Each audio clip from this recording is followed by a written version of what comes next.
Hi friends, நம்ம விஜய் மல்லி ஸ்டோரியில் இந்த கதிரேஷன் கையில் 2 பர்சனும் அடி வாங்குற வாய்ப்புகள் நிறையாவே இருக்குது. ஆனால் யாருக்கு பலர்னு ஒரு அடி இப்போத்துக்கு கிடைக்கும் அப்படிங்கிறது தான் பெரிய கொஸ்டின் மார்க்கில் போயிட்டுருக்கு அப்படின்னே சொல்லலாம். ஏன்னா கதிரேஷனை தான் டார்கெட்டாக வச்சு இந்த சுடரும் சரி ராஜும் சரி செக் மூவ் பண்ணிகிட்டே இருக்காங்க அப்படின்னே சொல்லலாம். ஆனால் இந்த சுடர் ரொம்ப ஃபாஸ்ட் மூவிங்காக இருக்காங்க.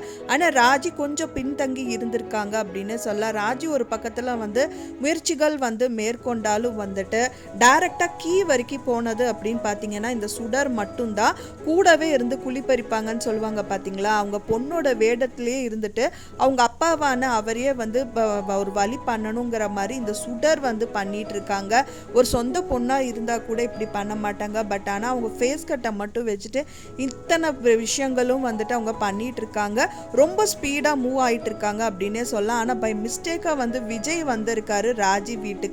ஆனால் இப்போ ராஜிக்கும் விஜய்க்கும் பார்த்தீங்கன்னா என்னதான் பிரச்சனைகளே இருந்தாலும் இப்போ அவங்க டார்கெட் இப்போ கதிரேஷனோட டெண்டர் மட்டும்தான் மெயின் டார்கெட்டாக வச்சு இப்போ ராஜி மூவ் பண்ணிட்டு இருக்காங்க.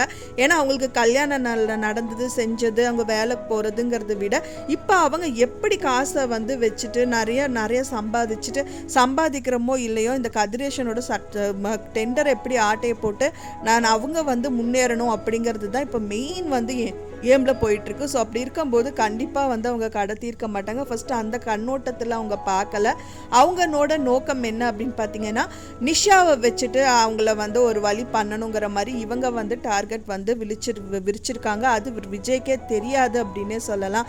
ஆனால் 2 பேருமே மாட்டக்கூடிய ஆட்கள் தான் அப்படின்னே சொல்லலாம். ஆனால் இப்போ இருக்கிற சூழ்நிலையில் அங்கேருந்து எப்படி அவங்க தப்பிச்சு வருவாங்க, யார் காப்பாற்றுவாங்க, ஃபஸ்ட்டு அவங்க இருக்கிற இடமே யாருக்குமே தெரியாது அப்படிங்கிற மாதிரி நிறைய விஷயத்துல நம்ம யோசிக்க தோணுது. மெயினா இப்போ விஜய் இங்க வந்திருக்காரே தவிர ரகுவை பார்த்திருக்காரு அப்படிங்கும்போது அந்த மாதிரி கண்ணோட்டத்தில் பார்த்தாங்க அப்படின்னா, ஏன்னா அவருக்கு முதலே டவுட் வருது, மாஸ்க் எடுத்து மூஞ்சியை மூடினாரு அப்படிங்கும்போது கண்டிப்பாக இதில் ஏதாவது ஒரு தில்லாலங்கடி வேலை இருக்கும் அப்படின்னு சொல்லிட்டு அட்லீஸ்ட் இந்த ரேணுகாவை ஃபாலோ பண்ணாமல் ரகுவை ஃபாலோ பண்ணால் கூட நிறைய விஷயங்கள் கேதர் பண்ணலாம். ஸோ அது மூலியமாக பார்த்திங்கன்னா இந்த ரேணுகாவாக நடிக்கிற இந்த சுடர் சிக்கருக்கு நிறையவே பாசிபிலிட்டிஸ் இருக்குது. ஸோ அதை ஏன் இவங்களுக்கு தோண மாட்டேங்குது அப்படிங்கிற மாதிரி நிறைய கேள்விகள் வியூவர்ஸ் மத்தியில் என்னோட மத்தியிலும் பார்த்திங்கன்னா நிறைய கேள்விகள் எழத் தொடங்குது. மெயினாக சீரியல் அப்படின்னாலே நெகட்டிவ்ஸ் எல்லாம் நிறையா வரணும். பட் ஆனால் மல்லி சீரியல் மட்டும் நெகட்டிவ்ஸாகவே நிறைய காமிச்சிட்ருக்காங்க. ஏன்னா இப்போ ரேணுகாவே போனாலும் இவங்களுக்கு நெகட்டிவ் கேரக்டரில் ராஜி இருக்காங்க. ஸோ அவங்க நடுவில் தொந்தரவு பண்ணுவாங்க. ஸோ அதை வச்சு ஃபேஸ் பண்ணிவிட்டு இந்த சீரியல் போனால் சூப்பராக இருக்கும் அப்படின்னு தான் எதிர்பார்க்கப்படுது. கூடிய விரைவிலே இந்த விஷயங்கள் எல்லாமே முடிஞ்சு இந்த ரேணுகா இல்லை இது சுடர் அப்படின்னு ப்ரூவ் பண்ணி விஜய் மல்லியும் கூடி சீக்கிரம் சேரணும் அப்படிங்கிறது தான் எல்லாவோட வியூவர்ஸுமே.